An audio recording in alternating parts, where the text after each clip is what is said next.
सोचिए जरा, क्या हो अगर आप एक ही पल में बार बार हमेशा के लिए फंस जाएं। एक ऐसा लम्हा जो कभी खत्म ही ना हो। आज हम एक ऐसी ही डरावनी कहानी को समझने वाले हैं जहां वक्त एक भयानक चक्र में कैद हो गया है और हर बार अपने साथ और ज्यादा खौफ लेकर आता है।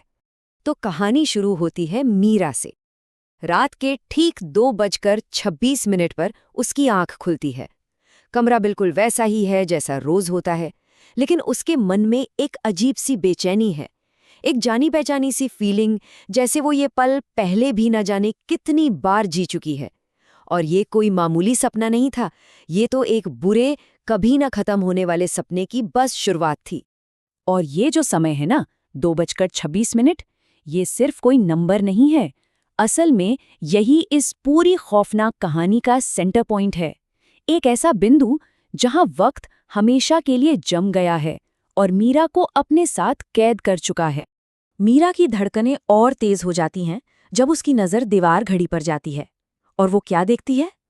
सेकंड की सुई एकदम अपनी जगह पर अटकी हुई है। ये पहला भयानक सबूत था कि कुछ बहुत बहुत ज्यादा गलत है। सिर्फ उसकी घड़ी नहीं रुकी थी, बल्कि समय खुद ही रुक गया था। और ठीक तभी उस खामोशी में उसके फोन की नोटिफिकेशन बजती है। स्क्रीन पर सिर्फ 2 शब्द चमक रहे हैं, लेकिन वो उसका खून जमा देने के लिए काफी हैं। सोना मत।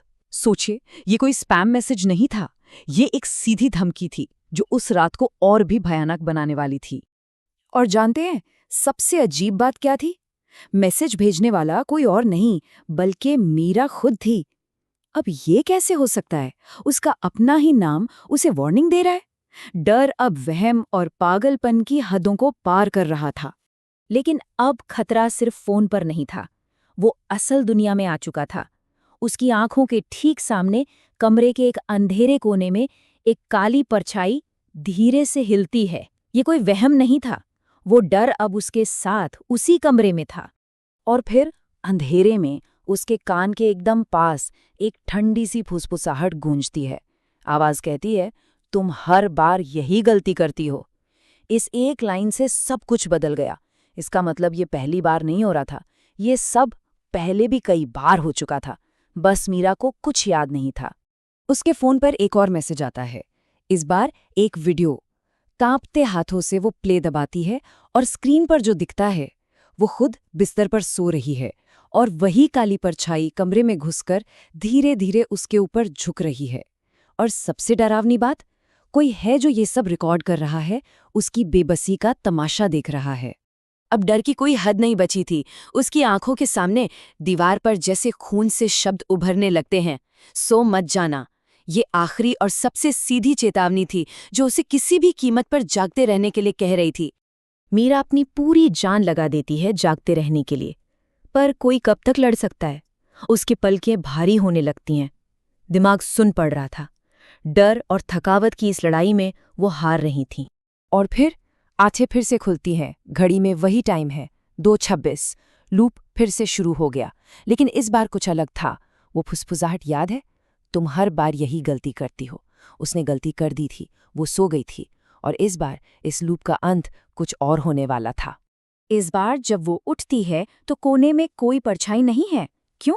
क्योंकि वो चीज अब उसके बिस्तर के ठीक बगल में खड़ी है और एक भयानक, शांत आवाज में बोलती है।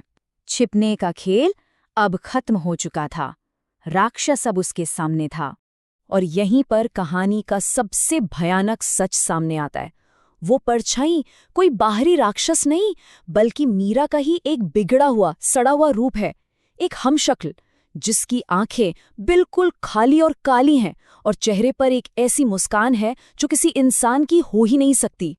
वो हमशक्ल उसके कान में फुसफुसाती है और इस पूरे जाल का असली मकसद बताती है। ये कभी भी वक्त दोहराने के बारे में था ही नहीं, ये तो जगह बदलने के बारे में था। एक को इस लूप में फंसाकर दूसरे को उसकी जगह आजाद करने के बारे में। तो मीरा की कहानी तो यहाँ एक भयानक मोड़ पर खत्म हो गई, पर सवाल अब शुरू होते हैं। चलिए जरा समझते हैं कि ये भयानक जाल, ये लूप आखिर काम कैसे करता है। क्योंकि ये कोई आम टाइम लूप नहीं है, इसका एक बहुत ही खतरनाक शिकारी मकसद है। ये पूरा लूप असल में किसी की चेतना को फंसाने का एक 5 स्टेप का प्रोसेस है। हर स्टेप विक्टिम को दिमागी तौर पर तोड़ने और आखिर में उसकी जगह लेने के लिए बनाया गया है। और सबसे हैरान करने वाली बात, वो जो चेतावनियां मीरा को मिल रही थी ना, वो कोई और नहीं बल्कि इस लूप में फंसा हुआ पिछला शिकार भेज रहा था, अगले को बचाने की एक आखिरी बेबस कोशिश। अब आते हैं इस कहानी के दूसरे और शायद सबसे गहरे पहलू पर। ये डर सिर्फ मौत का नहीं है, ये अपनी पहचान, अपना मैं खो देने का डर है।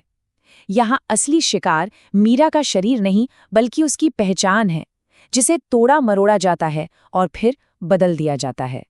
ये तुलना साफ दिखाती है कि कैसे एक ही इंसान के दो हिस्से हो जाते हैं, एक शिकार जो फंस चुका है और दूसरा शिकारी जो अब आज़ाद है। अपनी ही पहचान को अपने खिलाफ देखना, यही इस कहानी का असली खौफ है। तो सबसे ज़रूरी बात यह है कि कहानी का मॉन्स्टर कोई बाहर से नहीं आया, वो तो पिछले शिकार का ही बिगड़ा हुआ रूप है। एक ऐसी आत्मा जो खुद इस जाल से बच निकली और अब अपनी आज़ादी के लिए अगला शिकार ढूंढ रही है। बाहरी दुनिया के लिए तो सब नॉर्मल है। सुबह मीरा की बॉडी मिलती है, लेकिन उसके चेहरे पर एक बहुत अजीब, एक डरावनी मुस्कान है, जो इस बात का सबूत है कि अंदर अब कोई और है। और कहानी खत्म होती है एक आखिरी दिल दहला देने वाले मैसेज पर, जो अब नई मीरा के फोन पर आता है, अगला चक्र शुरू। ये इस बात का सबूत है कि ये कभी खत्म नहीं होगा। जो कल तक शिकार थी, आज वो शिकारी बन चुकी है और अपना अगला शिकार ढूंढने निकल पड़ी है। और ये पूरी कहानी हमें एक आखिरी परेशान करने वाले सवाल पर छोड़ जाती है। अब जब असली मीरा इस चक्र में फंस चुकी है, तो अगले शिकार के फोन पर सोना मत का मैसेज कौन भेजेगा? उसे अंधेरे में डराने वाली परछाई कौन होगी? जवाब सीधा और भयानक है। अब वो खुद ही वो परछाई है।